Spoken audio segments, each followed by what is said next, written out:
আগামী জাতীয় নির্বাচনে আপনি রামগঞ্জ আসনে কাকে দেখতে চান? সালামু আলাইকুম। জাতীয় নির্বাচনে রামগঞ্জ আসনে কাকে দেখতে চাই? এখন তো প্রশ্ন হচ্ছে, বাংলাদেশের মানুষ এখন বাইনারিতে আছে, একটা হচ্ছে দাঁড়িপাল্লা, একটা হচ্ছে ধানের শীষ। তো রামগঞ্জের মধ্যে ৩-৪ জন প্রার্থীর নাম শোনা যায়। সেক্ষেত্রে বিএনপির প্রার্থী হচ্ছেন শাহাদাত হোসেন সেলিম। উনি করতেন অন্য একটা দল, দল চেঞ্জ করে এখন নিজের দল বিলুপ্ত করে বিএনপিতে যোগ দিয়েছেন কিছুদিন আগে। আর ওনার অপোজিটে জামায়াত মনোনীত যে প্রার্থী আছেন হচ্ছেন নাজমুল ভাই।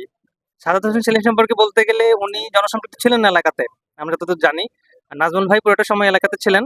আর এর বাইরে যেহেতু মানুষ অনেকটা প্রতীক দেখে ভোট দিবে, দাঁড়িপাল্লা এবং ধানের শীষ।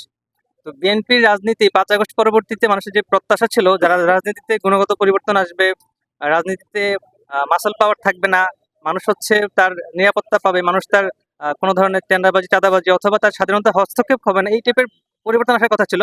কিন্তু বিএনপির রাজনীতি অথবা ধানের শীষের রাজনীতি এমন কোনো আশা আকাঙ্ক্ষা মানুষকে দেখাতে পারে না যে মানুষ তাদেরকে ভোট দিবে এরকমটা।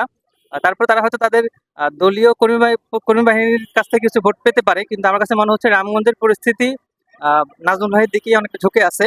আর আমরা দেশের পারিপার্শ্বিক অবস্থা এবং বিশ্ববিদ্যালয়গুলোতে ক্যাম্পাসে নির্বাচন পরবর্তী যে বর্তমান জেনজি জেনারেশন এবং ৫ আগস্ট পরবর্তী মানুষের যেই রাজনৈতিক কালচারে পরিবর্তন হয়েছে, সেই পরিবর্তন ধারাবাহিকতায় আশা করি যে আহ, মানুষ পুরাতন ধারার রাজনীতিকে অনেকটা না বলে দিয়েছে এবং নতুন ধারার রাজনীতি চায়।